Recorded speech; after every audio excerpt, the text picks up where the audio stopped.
We were waiting to be welcomed by the peacocks today. The energy is different, as you all are aware. Questions? How can we adjust that?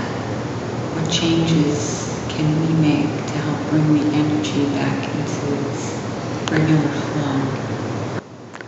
Time, unfortunately, is one of the ways.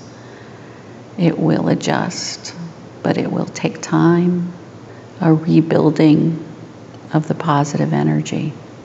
They can be taken down. They can be adjusted. Classes, bringing people into the location to bring positive energy with them will help quickly. The more positive energy brought into the room, it will eliminate what is felt right now.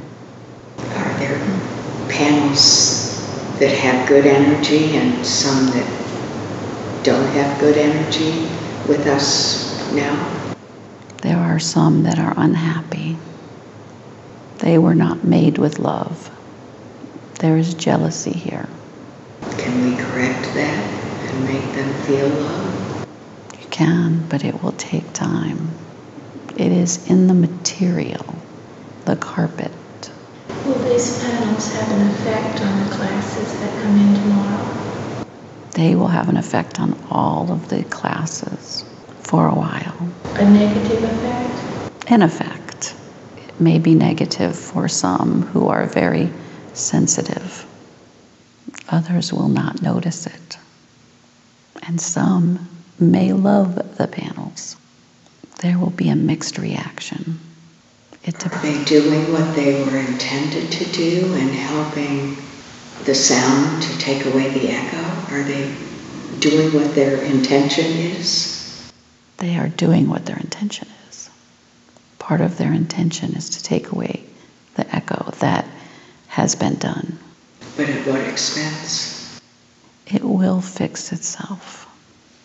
It will only be temporary. I can say this. They can be moved and adjusted. Should we say something to Jana or not? This is for her to decide. You may share what you feel is appropriate, of course. We would not tell you something different than that. But it is her that has to make the decision as to what to do. We feel they need to be brighter in color. We do not like all the brown. We had suggested better colors earlier and to use the peacock as the inspiration. But they were not made with that intention. It is the intention that they have been made with that is not correct. That is what we feel. That is what is felt. Question? Can we ask what the intention was when they were made? One intention, as you said before, was to quiet the location. And this intention is a hard one to do because you can quiet a location in many ways. You can reduce the number of people visiting it. You can make it uncomfortable where people don't want to be in the room. Or you can use the intention to make it quieter and not reduce the number of people. You can increase the noise in the room. You can put 20 more people in here today. But if the energy is flat, as we feel it, it is a dampening effect on the positive energy, when it should be a dampening effect on the sound. It feels like there was a different intention. Yes, we are trying to be nice. That would be nice. If you would like to know what we feel, we can tell you. Yes, please tell me. They are disrupting. They were not made to be beautiful. They were made to cause disruption. Why? person who made them, or should I say people who made them, is not even aware of this intention. There is a disruption. There is a jealousy that I feel with them. And as was said before, I believe, when they were being created, the energy that is thought of as they are being put together, the energy in the location where they have been built, can affect the outcome.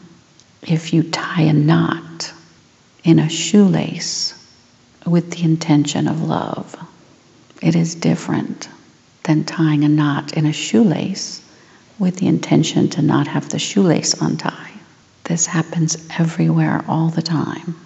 If you place an object with the intention to enjoy it, for it to be there for love, for beauty, then it will give you beauty when you look at it.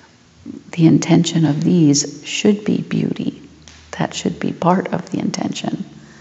Calmness, positive energy, peace, financial gain.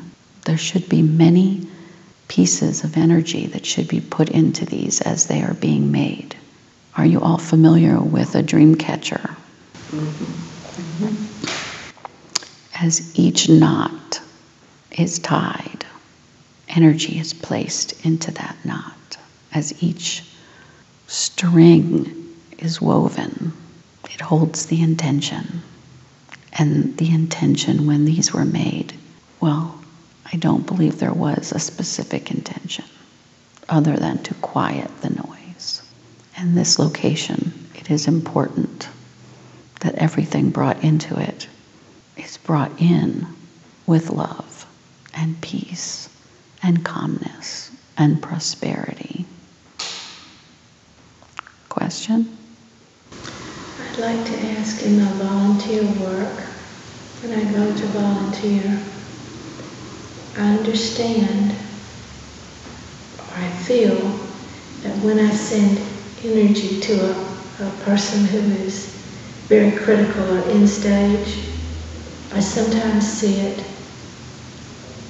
hit a cement wall. So I try to go over the wall, I try to go under the wall, and it still comes back to the wall. Sometimes I see it going, and I see it making a difference. Other times, it's there with the wall. This causes a problem for me as far as being able to handle that. How would I handle that? It isn't, you are sending energy to another, correct? Yes. For the highest and best good. Right. It's not healing, it's not always the best. Unfortunately, some do not want this energy. They do not want energy to come to them for their highest and best good. They do not want a healing, and that is why they reflect it back. That is why it comes back to you. But it lowers my energy. It's boundaries. It's a matter of boundaries. And in handling the boundaries, how do I handle the boundaries? What do I need to do to handle these boundaries? And when you say boundaries, we want to understand what you mean exactly. We want you to elaborate. I have boundaries because if it came back and I held it all there, then I couldn't help anyone else because I'm not giving out the right energy. Just like we're talking about things here. I'm not giving out the right energy. I'm giving out, and my chakra is not balanced, and it takes my energy to a negative place. Okay. When you are giving the energy out, you must not use your own energy for for healing? I don't. Okay. If you are using universal energy, Right. and you are sending it out, and that person doesn't accept it, and you feel it coming back, correct? Well, I just visually see that it didn't go that it wasn't accepted. Right. And I feel a sadness for that person. We understand, but you can only do what you can do. That other person is in control of whether they want to receive or not. And you are doing the best you can when you send forth that positive affirmation and energy. And when it comes back, or when it does not go where you want it to go, you must understand that this is okay. You cannot hold upset or worry about it. You must just release the energy to where you would like it to go, and then relax. And just know that this energy, if it does not go where you think it should, it will find a place to go. It may go to someone in another room. It may go to someone down the block. Or it may come back to you. So when you're sending love and light for the highest and best good, if you see it not going where you're sending it, my question is, how can I best get myself back to a positive place? The only suggestion we have for you in this case is when you are sending energy, you are watching. You must learn to relax and shut your eyes. You must learn to trust that the energy will go where it needs to, and exactly the amount that needs to be taken will be taken. It will be used. It will become health for some, happiness for others. And when it does not go where you think it should go, it is not to cause you hurt. Well, I understand that. But you feel that. But I'm human. Right. And because you know it does not go because you watch it, correct? No, it's just kind of a flash, quick, I see, You see. And I'm visualizing the love and the light going to that person. Yes, and you must trust and relax. If you need to, shut your eyes, and you must trust in the universal energy that it will go where it needs to. Okay, thank you. You're welcome.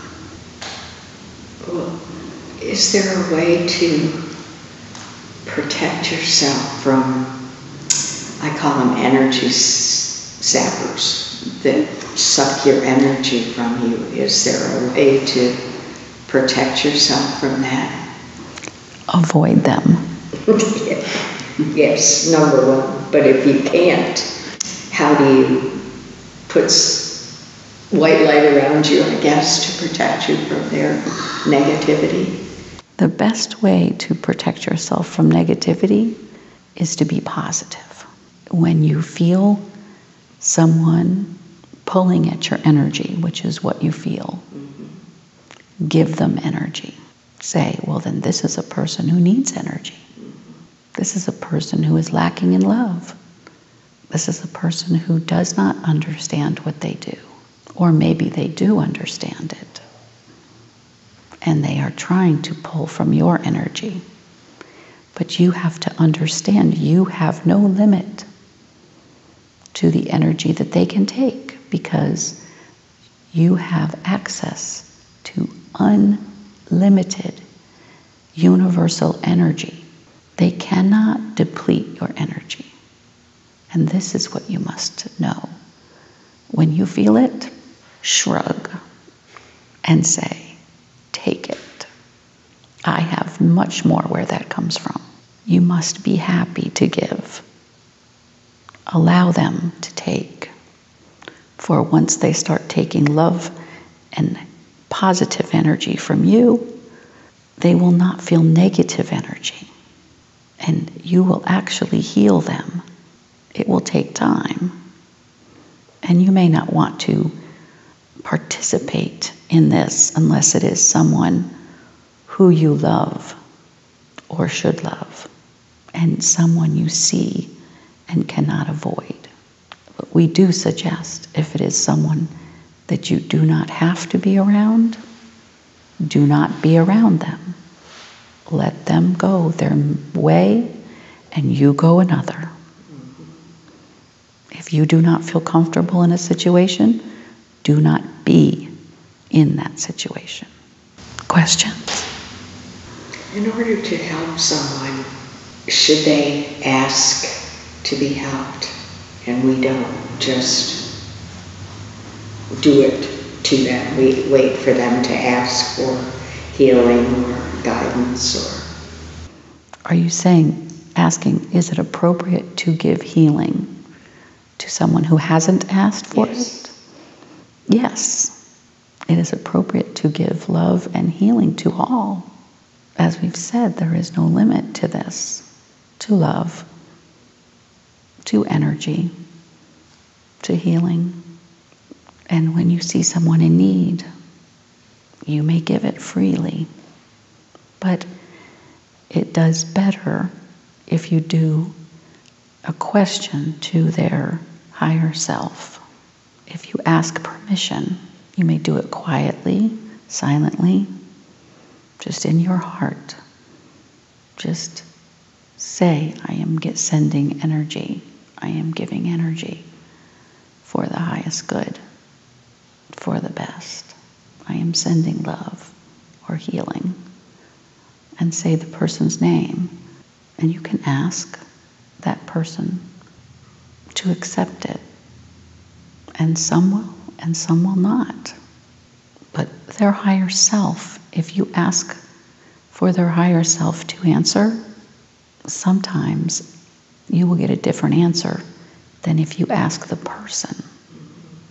So asking in silence is sometimes the best. Thank you. You're welcome. Question? We feel better physically today. Who feels physically better today? We feel more in control of the body today.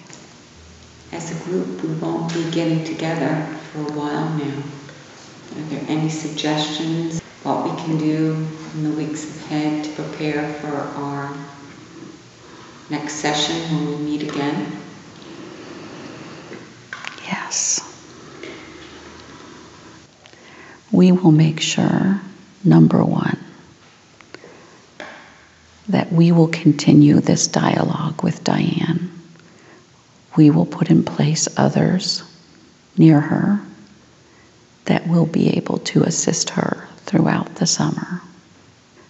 And when there is the time to come back together, it will be done.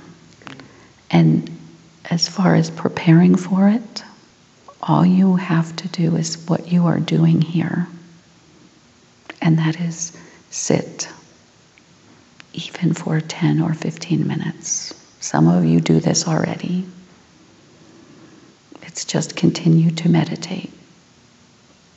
That is all that you need to do to help prepare yourself and to keep this energy with you. Just ask or set the intention that the energy you felt here in the group be with you for a small meditation, and we shall be with you. Thank you. You're welcome. If there are no other questions, we know that we must say goodbye for now. We We will let anyone ask one more if you have any other questions. If not, Just want to thank you for your help in these past few weeks. You are welcome. We feel sadness at leaving for a while, but this will not be permanent. No, we will meet again. We will.